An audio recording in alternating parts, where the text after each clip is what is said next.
you think that It's a Sin, the TV show, contributed to sort of the sense of breaking down the stigma and helping people understand what... Because it really was such, as well as a heartbreaking show and a story, it was so beautiful and wonderful and fun and funny. And I suppose, did it accurately reflect your life? And are we going to be reading more of the same in your book? It accurately reflected the situation and the way that we were. But I think you asked me two things. You were saying about, I can't remember what you said before, but there were little things that Russell, obviously, he's a brilliant writer, and he used his own imagination for certain things, like me getting thrown in the back of the police van, or Jill Baxter. That never actually happened to me. So there's a few things that he made a little bit more extreme, but the essence of the hospitals and the fear and, you know, the way that we were in the secrecy and the fight of the boys, that was all absolutely very real and based on other people in our circle in varying degrees, you know. And I remember what you asked me, that you said about It's a Sin. I think 100% It's a Sin made the difference, because people have been so open talking about HIV and AIDS. And Russell himself couldn't believe the feedback that he had, you know, and the love he received. And there he is. And we're about 19 or 20 there, I think. But he was amazed himself, because obviously he's had huge accolades in the past, but he said he's never experienced anything like this.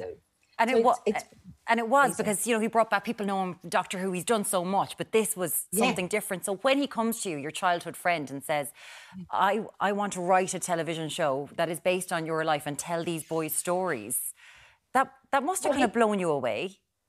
Well, it did a bit, but I never sort of believed he was going to tell my life, because he was always saying about, you know, I want to tell the story of the boys. So that was intricately, you know, mixed up with our lives. And so I spent a few weekends talking with him, and we chatted a lot about it. And he knew me anyway, so he knew what was going on in our lives, and he knew Dursley and he knew Juan. So it kind of grew and grew and grew, actually. I never foresaw that it was going to be what it is today. So that's the incredible thing. It's become a bit of you know, a chance to even continue removing stigmas and you know, talking about it, being open about it, because I think that there are still barriers certainly in the world, but there is still fear, and that goes back all those years ago, you know, 40 years since Terence Higgins died, and still people are inclined in many ways to think it's more about gay men. What are your thoughts then on monkeypox? Because everyone is using the same... I mean, it seems like it's all happening again. Like, monkeypox is over there, and now an emergency is declared. And again, there's the sort of the assumption it's just gay men. It's only affecting gay men. Are we seeing a lot of the same parallels?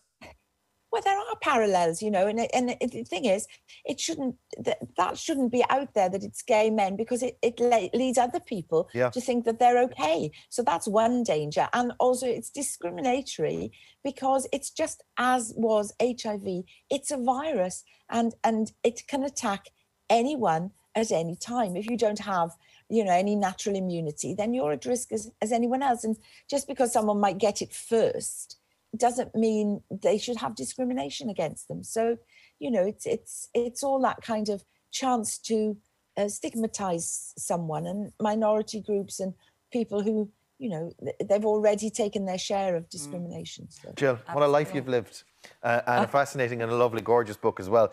Love from the Pink Palace by Jill Nalder is available in all good bookshops now, and all the other bookshops as well, and the internet probably as well. Jill, thank you so much for joining us. Oh, my pleasure. Lovely to talk to you. Thank you, Jill.